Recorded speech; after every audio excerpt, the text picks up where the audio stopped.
Did you know that what you see is linked to how you hear and experience the world around you? A Northbrook optometrist is world-renowned now for her research into what she calls mind-eye brainware. Sylvia Perez has a fascinating look at how a simple prescription adjustment is changing people's lives overnight.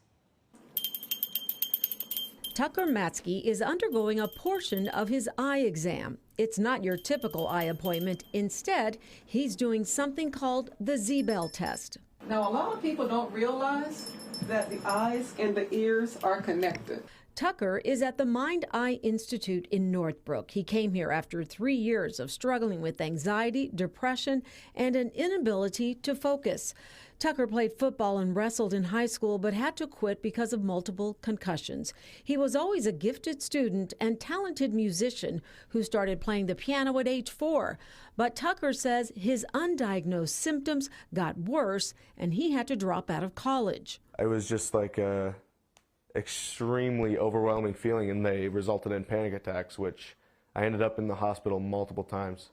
The final straw for me, he had called me and told me that he loved me and that he thought he was going to die and he was having a major attack. Ginger Matzke says she was told by doctors that Tucker was struggling from mental illness, possibly bipolar disorder or schizophrenia, and needed to be put on medication.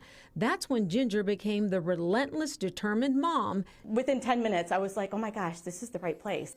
Tucker was given special therapeutic eyeglasses called Mind-Eye Brainware. Mind-Eye Brainware is used to alter brain activity as opposed to sharpening eyesight. Dr. Deborah Zielinski is the founder of the Mind-Eye Institute. She says the retina is the window to the brain. When you have some type of brain trauma, there's a disruption often between your eyes and your ears, and how you process the space around you.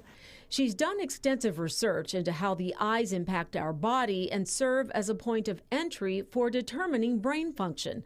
Zielinski wants the standard eye test for 20/20 vision to be changed for people who have experienced some type of brain trauma, including concussion, neurological disorders, stroke, autism, ADHD, PTSD, and even learning problems in children. For those people, if their peripheral vision isn't working, it can affect them physically and result in sensory overload. So she adjusts the 20/20 so their central vision is not perfect, but their peripheral vision is improved. For Tucker, the impact was immediate. It's just pretty life-changing with the stuff I'm doing. That's where the Z-Bell test comes in. Named after Dr. Zielinski, her research has shown what you hear is linked to how you see. And because the retina is connected to the brain, if the two don't work in unison, it can have a negative impact on your health. Just because you have 20/20, it does not mean you don't need glasses. You might need them to listen better. You might need them to be more comfortable. Tucker is not fully back to his old self, but he's getting there, all because of his eyeglasses. Sylvia Perez, Fox 32, Chicago.